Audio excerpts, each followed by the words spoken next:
Oh, hooray! We prevailed. I was just about to call it. I'm like, oh my goodness, what is going on, Facebook? But you are here.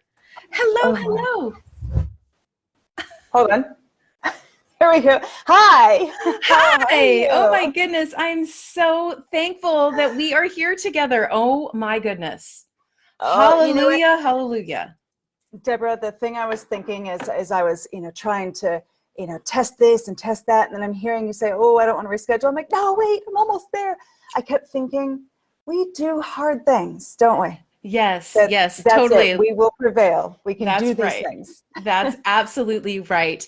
Well, and that's, last year when Glennon Doyle launched her Untamed book, which I did like, I don't know, 3 or 4 book clubs on, that was always the consistent kind of mantra everyone took from that book, right? We can do hard things. Yeah. And we prevailed and we are here. And I am so excited for the WomanUP community and the FIRE community to come together, and because they are hopefully, I'm actually going to grab this link.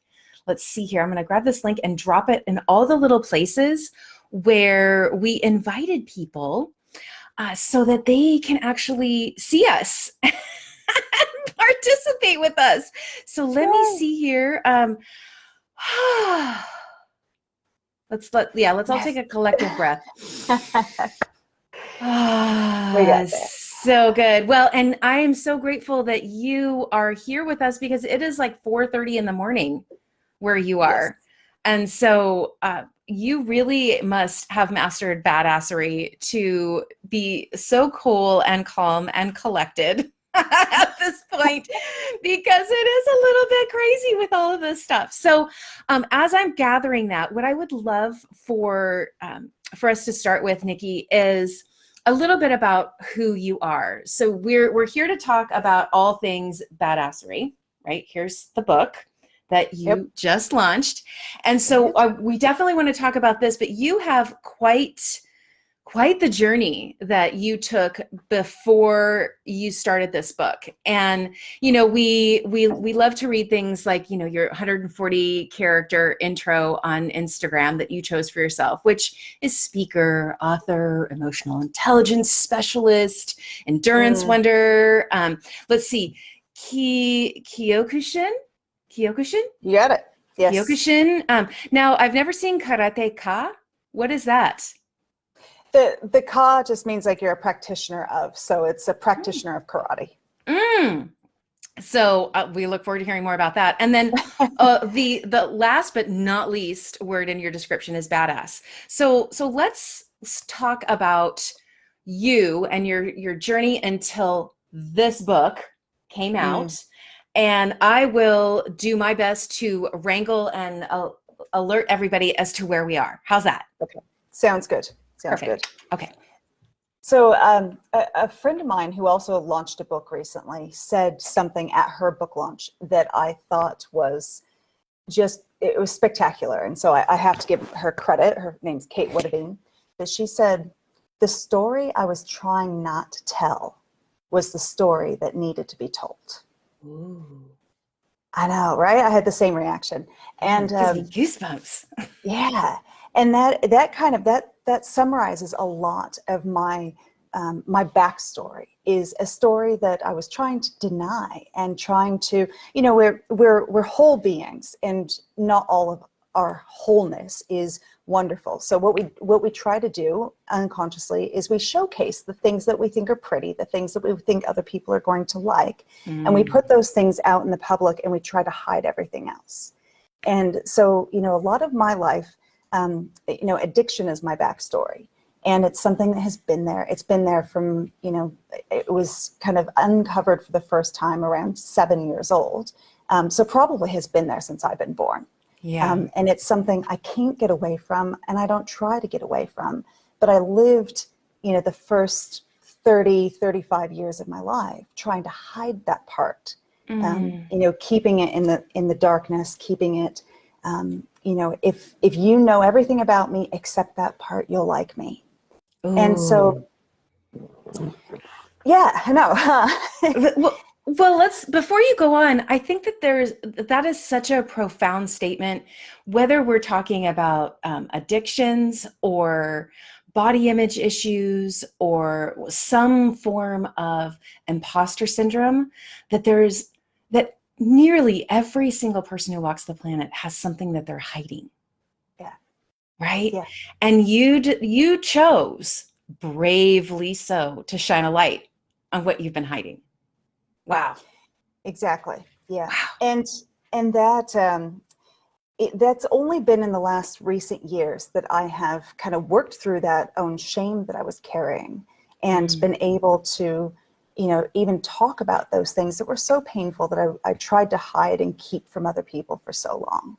So, while a lot of the focus on my book and a lot of other people's impressions or interpretations of me are around addiction, I still I struggle with that because I think that's not what I want you to know me for. But Mm. I have to own that.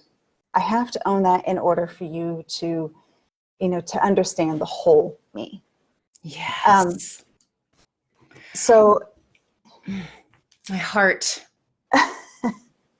My heart. We kind of talked about this for a split second in the green room, Nikki, but this beauty, the beauty of suffering mm, and the freedom that comes from being truly who you are.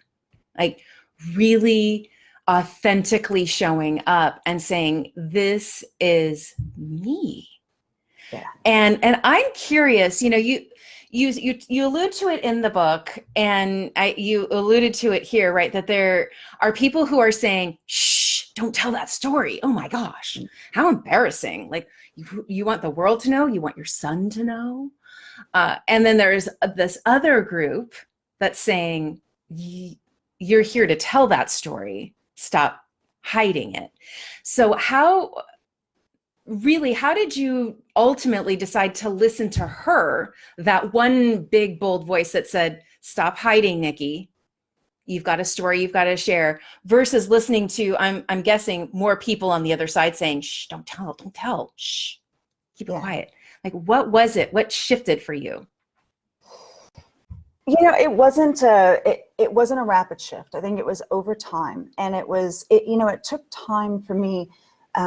It took time for me in sobriety to Mm. to really start accepting and walking that through my own pathway of shame, and getting to acceptance. So it had to start. It was an internal job for many years, and kind of in my professional life. So this is going back several years where I was newly sober. I was trying to, use all the tools that were being given to me about how to manage addiction and whatnot.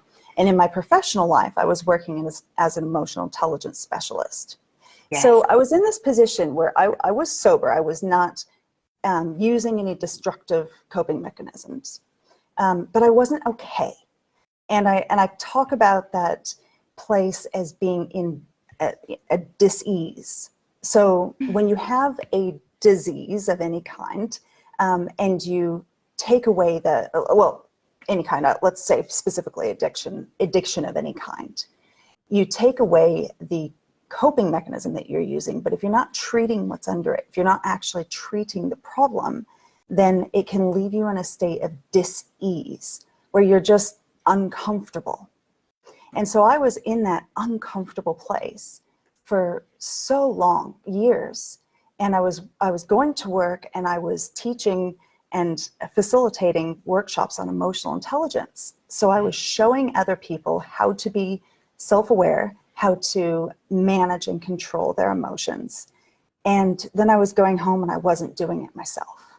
Mm. I was, still, I'd come home and I would unleash my frustrations on my family and whatnot.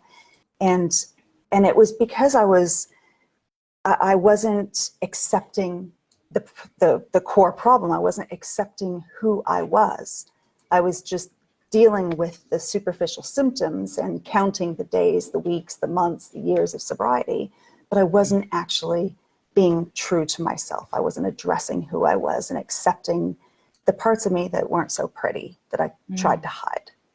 Well, So what I love about what you just said is that there is, I think a lot of people do get stuck in that step behind where you are, right? They're counting, they're counting the days, they're counting the minutes, they're counting the hours, but they're simply not living, mm, right? That there is this layer of celebrating that one aspect of your humanity, right? And Molly and I do spill the tea every Tuesday evening here at 6 o'clock Pacific time, and we actually, I think it was the last two shows we talked about dis-ease, all right? right, and yeah, and yeah. we dig into the core of a lot of words. Right. Over the last 16 months, this has been something we've really been passionate about, because when we had the time to slow down, right, during the pandemic, and actually not be on the road all of the time, and taking back some of that time, we actually had a chance collectively as humanity to look at some of our behaviors, look at the words we were using, look at the practices we were practicing, look at the things we were accepting that truly were never acceptable. Yes. And I believe that this conversation around addiction, right? You had your areas of addiction, but addiction is many things. It can be Mm, under many things. Even social media has now become, uh, like there actually are places where you're detoxing from technology. I mean, we are a society that goes all in, and it's not always good how all in we go. And so I love that you've really stepped into this brave conversation that is bringing together this divine talent that you have to help people truly understand emotional intelligence. Because I do know that at the WomanUP conference, your sessions were so well received, because it wasn't that you weren't talking at people, you were really talking with them and helping them break down really, what is this thing that everyone's talking about? What is EI, and how do I bring myself into this conversation, right? And yeah. it sounds to me, after reading the book, and this tiny part of our conversation so far, that all of the suffering you have gone through, all of those moments in your story where you felt um, numb or out of control, whichever side of the spectrum, that it's all led you here to this moment, Mm. to this book, to this beautiful, beautiful piece of art that is how to be a badass, right? How to be a badass. So let's kind of scoot into some of the MoxieChat questions, because there's a lot of parallels to your answers and what is inside this beautiful book. So for those of you who are with us live, or listening to the replay, or listening to us on the podcast, you can absolutely get a copy of the Badass book if you go to nikkilangman.com/shop. You will find all the ways to purchase it there. You can read a little bit more about it there. But let's talk about the first area that we love to dig into here, Nikki, and that's success.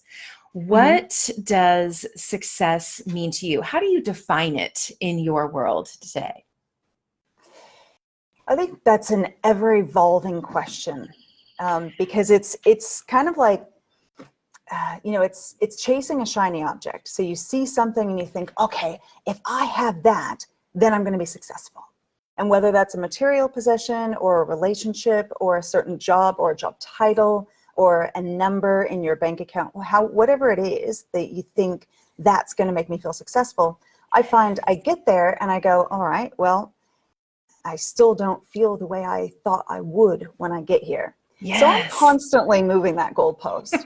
But but I have found, especially in the last few years, where I have been, really having those honest conversations, getting to know people, rolling up the sleeves, and starting to have become a bit of an influencer in certain areas. I've found that what my current definition of success is that I am not missing any opportunity to love. And that's to love Mm, myself first, to love the people in my yes. life. So I'm maximizing every opportunity I can with my family. Am I practicing self-love in all that I'm doing? And what kind of impact, what kind of influence am I having on the community around me and the world? And that right now is how I am measuring success. I love that. And I believe that if we can all start there, right? If we can all Mm, pull all of the hustle and bustle and hurry that our society is so eager to put on us, to celebrate our success through those terms, which really is what that is, them saying, well, if I don't see all the things that you're doing, if you're not posting every 5 minutes on Facebook or Instagram or Twitter, all of the things that you're doing, you're not as successful. If we can yeah, all ditch that, right? I like to say ditch the senseless hustle and truly love come it. back to ourselves, right? Coming back home to our soul, this beautiful place where, one of the books that I talk about a lot is called Mary Magdalene Revealed, and the woman who wrote it is Megan Watterson, and she has this soul voice meditation that she takes you through, and it's simple. It's 3 breaths. It's connecting the heart with the mind's eye, and really, coming home to the seat of your soul and Mm, having personal conversations with your soul, right? Having this in-depth self-love conversation when anything outside of us feels off, right? And that if yeah. we can see our days through that lens of self-love, of how am I feeling right now, how am I serving right now, how do I care for myself and others in this beautiful way, right? Where it's not, I'm not putting myself to the side, right? As I think that we've become Yeah. this society that's starting to see that doesn't work. Being Mm, selfless isn't honoring who we are, and that there is a way that we can serve others and still honor ourselves. I think that is such a beautiful, beautiful description of success, and really having that self-love at home. um, you yeah. know Yep. there are many tenets in this book of how to become a badass. How to Mm. be a badass. Let's just say how to be a badass Yeah. is the title. I want to You make already sure. are. Yes. And so one of the questions that I love asking is 3 words that you use to describe yourself. And I thought it was so fun that so many of the words that you use are words that so many in our community are striving towards, right? They're seeking to be these words, and these words were a lot of their like words of the year, right? Yeah. And I also loved that your word of the year, your guiding word right now, if you will, included so many of your three words. So let me jump to that. The one Okay. word that's guiding you, and you chose that to be the word brave. Yes. And that, in our community, and many of the people who are here listening to us live right now went through my exercise of choosing your guiding word and then turning it into either an acronym or an acrostic, and you Yep. did that right here. So let's talk about your acronym. That's the word brave, and the words that you put for each one of those letters. So I don't think I didn't use brave as an acronym, but where it comes from is that's the B in badass. So that's Oh, the yes, acronym yes, piece. yes, you're right, you're Yeah, right. Yes, yeah, yes. yeah. So Perfect.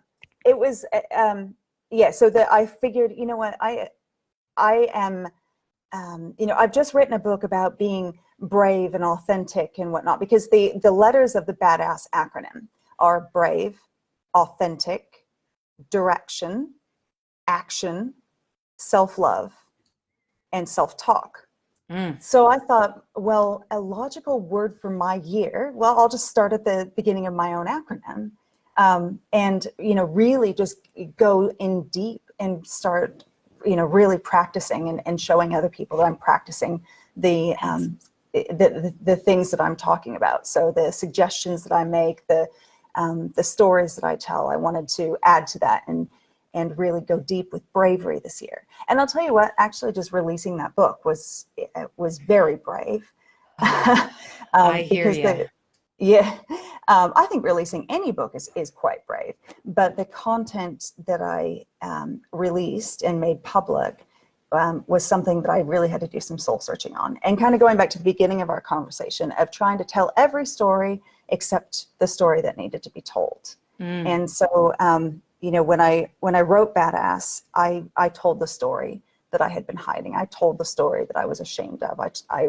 And I didn't sugarcoat things either. So if you've read the book or you'd like to read the book, a lot of people use the word confronting when they read it. So it was a very brave and bold move for me to even allow myself to release that into the world. So I thought, and it was published in April of 2021. So I thought it, just in the months before that, when it was coming up for release, I thought, well, that is naturally the word that I need to really follow this year for myself, is bravery. I love that. Well, and for those of you who have read the book, if you're listening to this post show and you had a chance to read it, there are actually some parts in there. Confronting is such a great word because you think, oh my goodness, maybe I've done that. Like your story about Harry and how much he drank and how attractive that was to you. You were Yeah. like, hey, like this guy likes to party. And I think, isn't that the truth, right? Like our addictions are attracted to others with that same addiction to make us feel more quote unquote normal, or Yes. like our decisions or our actions aren't that out of the norm because someone else is doing it. And that it's a great reminder, no matter what we feel like we're doing in excess, to step back and think, why are these people in my life? And is that Yeah. because of it? And what I found interesting from my own journey reading the book was to see where I actually let people go from my life who Mm. were the Harrys, right? That I thought, oh my gosh, like I don't think I was doing it as intentionally as I wish I was, but there was something, Yeah. there was something inside me, right? Something inside my spirit saying, no more, right? No more. Like if you feel this way and you listen to that still small voice inside of you that's saying, this isn't good for you. This person isn't good for you. This act is not good for you. It's crushing your spirit. It's crushing your potential. And the reality is that once you actually do set that free, like look at what can happen, right? Nikki, now you've Yeah. written this book, you have leveraged the 30 years of your story and you've not left it behind. You're using that suffering, you're using those lessons. And I think that is such a powerful reminder to all of us to not sweep the pain under the rug, right? Because Yeah. that is it truly, we've heard it in so many different ways over the years. I mean, Brene Brown really brought vulnerability and shame to the forefront of so many conversations, right? The shame that comes with addiction, the shame that comes with body image issues, the shame that comes with really the underlying addiction, no matter again what it is. Even self-talk, negative self-talk can Yes. be an addiction, right? Where you get up and you berate yourself over and over and over again. Have you read the book called More Than a Body yet? I have not. No. It's a really good one. Leslie Appleton Young interviewed an amazing woman, Kathy Shartig, on the WomanUP group in one of her coffee and Mhm. conversations. And Kathy brought this book up. And so I immediately consumed it. I listened to it on my walks. I think it took, I don't know, 3 or 4 days. Yeah. And there are some similarities in the steps towards becoming a badass, right? It's the first we have to recognize this is where I am. Like, this is who I am. And so let's kind of talk about how you, through this process of becoming badass, obviously being brave is a part of it, but another part of what you talk about is being authentic, like actually Yes. understanding what you think, what your values are. So what is your advice to all of us about like really what that means to you and how we can start taking steps towards being more authentic in our skin? That's a great question. I love it. I love it. And, just to think about, what you were saying a few minutes ago about, kind of how we have a tendency to convince ourselves, that, oh no, this person, these friends are my friends and we all do the same things. And, my behavior isn't any different, or, but then taking that step back and asking, is this situation good for me? Mm. There's I like to describe that position as feeling like you're wearing somebody else's wet bathing suit. Ew. So I know, right? Exactly. But, think about how that would feel. Yeah, if you put on somebody else's wet bathing suit, you're going to have this feeling of discomfort. It might be a very private discomfort where you're not, making a lot of noise and kicking and screaming, but you just feel like this just does not feel right. And I Mm. think if we start having more awareness around the situations, the people, the behaviors, the events in our lives that give us that wet bathing suit feeling, then it's easier to be able to pull back from, being in the, you can't see the forest through the trees, right? So when you're Right. out partying, when you're hanging around depressed people all the time, you don't realize that your behavior is the same as theirs. But if you're able to feel that wet bathing suit feeling, pull back and go, okay, I actually don't, this isn't serving me. This is Yeah. not productive. Then Yeah. that's, that's one of those analogies that works for me. So I kind of look for that feeling Yeah. inside. Well, and we've talked about it on the show here before about the slowing down and focusing on how we feel. I think Yep. so often and you actually alluded to it earlier when you're talking about like you feel success and then you're already on to the next thing. Like so you achieved that goal, you achieved that thing that was on your list or that version of success, and our natural instinct is to simply go for the next thing, to not sit in Yep. the feeling of the success, to enjoy the reward of the hard work, the hours we put into something. A book is one of those great examples, right? It's you launch a book and you go crazy for like Yep. 6 months to a year, go go go go, and keeping that timing, keeping that energy up, and also celebrating what you've done is a difficult balance unless you have a community that's surrounding you saying, okay, so I know you did 10 interviews this week.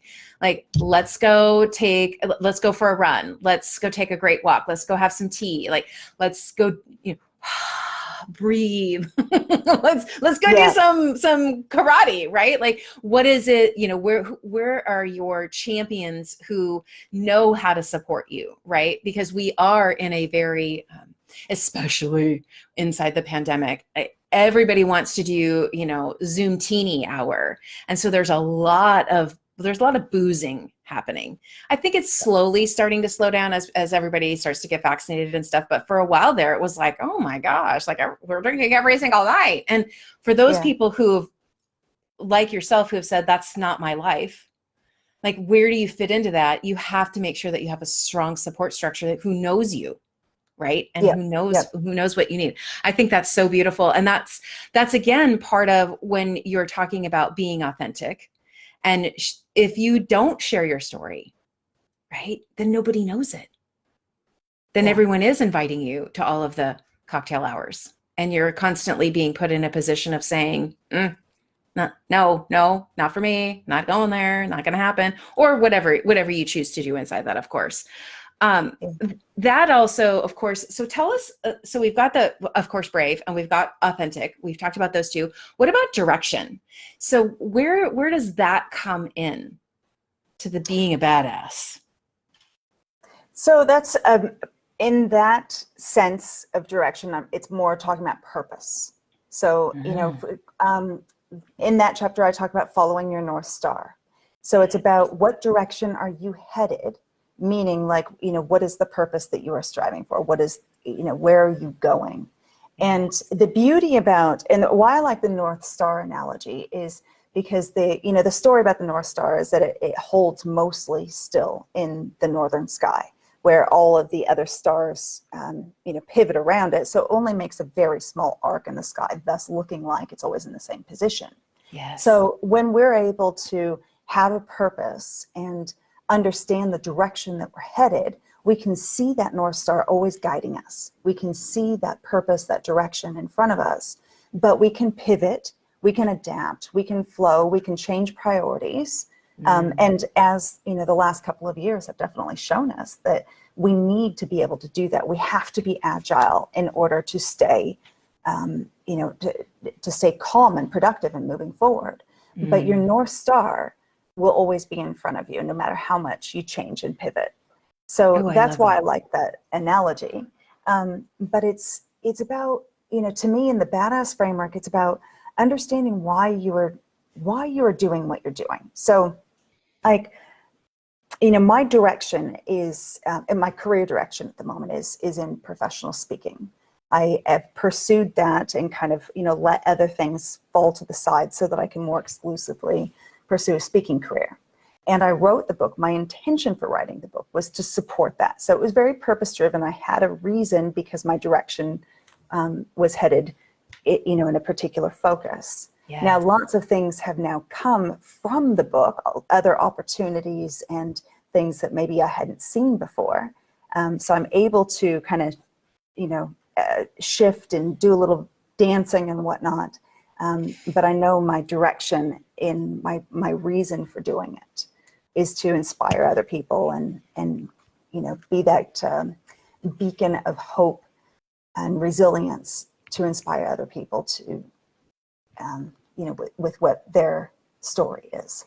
Yes. Well, and again, as we're coming out of, everything that's happened to us over the last 14 to 16 months, like this is not a moment in time. This is, I think that the last year or so, it will follow us for the rest of our lives. And I think that there's a lot of people who have learned a lot about themselves that they didn't want to know, right? That was hidden in the hustle.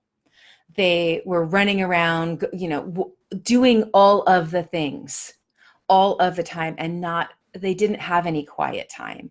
And while I wouldn't say that in particular for those with small children, it's not like they went from, all the crazy hustle to hours of Zen time at home. I mean, they became everything. However, there were the hours that were normally spent on the road, driving to and from things that could be recaptured. And so they started to see how they were disconnected, not only from themselves, but maybe their children, their partners, their spouses. And reconnecting with those relationships, I think a lot of people learned things about themselves that they thought, wow, like I've been hiding from myself, right? And I think that's the power of the timing of this book. Like, I think that as we get back together, in particular, as we get back together in person in the next 12 to 24 months, as everybody starts getting more comfortable, right? We all keep saying we want to get together. However, when the big conferences start coming close, everyone's like, geez, do I want to be around hundreds of people? Yeah. We're like, what do we do? Do we hug? Do we shake hands? What do we do? I think that we're all going to need the inspiration that you provide inside this book. We're all going to need that lens that you've given us to not only see ourselves, but to also give those around us grace as they're kind of reconnecting with themselves and in the world. There was there's a million things that I, of course, highlighted in the book. It looks like sunshine hit it. But there's a couple that really stood out to me. And I loved when you said true power is not actualized by hiding from adversity. I love this. I love the way that it sounds. I love how tight and concise it is and how it hits you, right? Yeah. This idea of this true power is not actualized by hiding from adversity. I think that's a really feminine energy surrounded way of thinking about power. And the masculine energy of power is power over things, right? To control things, to have power over things, to strategize and plan everything, versus the feminine energy in power can be the power with, right? The power within ourselves, the power with others, and connecting that power to each other. And so I'd love for you to riff on that a little bit. Where did that come from? This recognition of my power doesn't come from hiding. Mm. There's a word that has been really playing on my heart for the last, several months, probably the last year, but in the process of writing that, and even still very much today. And the word is permission. And I can tell you 101 ways I do not like that word, but there are some definitions, yeah, right? Because the first thing you think of is, someone's telling me what I can and can't do. But the way I mean it, and I'll turn to Marianne Williamson's quote, her famous quote, I just had it up on my screen here. Our deepest fear is not that we're inadequate, that quote. But the second to last line is, she says, as we let our own light shine, we unconsciously give other people permission to do the same. Yes, I love it. I love that quote. Oh yeah, me too. It's probably, in my top 3 quotes of all time favorite quotes. And I love quotes, so that says quite a bit about this power. But I love it. Yeah. I think, where I started to release myself from shame, and, like I said, it was a process. It didn't happen overnight. It happened over a long period of time. But when I slowly started to find those trustworthy people or those trustworthy places where I could talk a little bit about my story and what I'd learned from it. So really not the woe is me. I'm not a woe is me person at all. I am okay, this is what happened, and this is how I screwed up, and this is what I learned from it. Right. And, people are sitting there going, oh, right. Wow. I like that. Yeah. And I go, really? So I got a little bit of permission to talk. Yes. And so then I got some momentum from that. And so I started talking more. And again, this is as I'm building my professional speaking portfolio at the same time. And I'm starting to talk a bit more. And I'm getting, wow. Oh, ooh, yeah. Oh, hey, I know who you are. A friend of mine heard you speak. Wow, that was really inspiring. Very powerful. I started to think, wow, okay, there is power in not hiding. Yes. There is power in being authentic. So again, I started to do it more and I started to do it more. And so over this course of time leading up to the release of this book, I kept testing the waters and going after bigger fish and starting to see, you know what, when I let my light shine, what happens is I give other people permission to let their light shine. Yes. And you know what, we also see, look at some of the things that have happened in the world recently. Look at what's happening right now. When we are angry, anxious, dishonest, or when people in the media or our lawmakers are angry, dishonest, and anxious and stressed, it gives us permission to do that too. So then you create a ripple effect of negativity. So preach it, sister. Amen. Amen. So what I, where I see my success, where I see my North Star is to be a message of hope, to be a message of purpose, to be a message of resilience, so that I can inspire other people. I can give other people permission to be their own form, be a badass in their own way. I love that. Be as powerful as, I want you to be as powerful as you can be in the way that works for you. That's so beautiful. Well, the other quote that I wanted to make sure from your book to read was, there is no genius in getting knocked down. Mm-hmm. The inspiration is in getting up. It is not how big the beast that entertains. It's the bravery of the warrior that draws the crowd. And I thought that is so true, right? I think that too many people wait to tell their story because they don't think their story is worthy enough. They don't think in your terms, like their beast is big enough. And so, well, who's going to listen to it? Who's going to want to hear it? And, you know, there's been a red thread in many of the times that you've answered your questions today. And I really want to point that out, not only to you to honor your journey, to also inspire everyone else to think about who are those people you're surrounding yourself with, because you are clearly surrounded by champions who see the warrior within you and honor her and want her to live her purpose out loud, on purpose, and on her own terms, right? And you've consistently had that voice inside that's then, I would say, given permission by those in your world, right? Because there is a level of when you hear, oh, that really resonated with me. Oh, I really loved that message. That it does give us more courage, right? We need a bravery at the beginning to walk out on the stage and pick up the mic and share the message. But there's a level of courage that comes when people speak up. So for those of you who don't even, like, even if you don't have a desire to share your story or to be on a stage somewhere, know that the person who is behind the mic, who is walking out on the stage, wants to hear from you, right? So whether it's virtual this year or in person, if someone's message resonates with you, let her know. Send her the note. Don't assume everyone else is going to do that, right? Because your message of encouragement could be exactly what she needs to hear in order to keep going. Like, we can speak life into her message, into her journey, into her path, and add to that, add courage juice to her tank. So that she keeps going, right? So that she keeps going. Oh my goodness. Oh my goodness. Okay, I love that. So courage juice. Courage juice, courage right? Juice. That's great. Well, there's so many beautiful layers to this. Before I get into kind of closing us up with some rapid fire, is there anything else that you want to make sure that you speak over the Fire Up community? Is there something on your heart that's just tickling at you after our conversation that you're like, I gotta get this out, gotta get it out? Yeah, just one last thing, and on that part where you were saying, it's not how big the beast it is that entertains, that I think,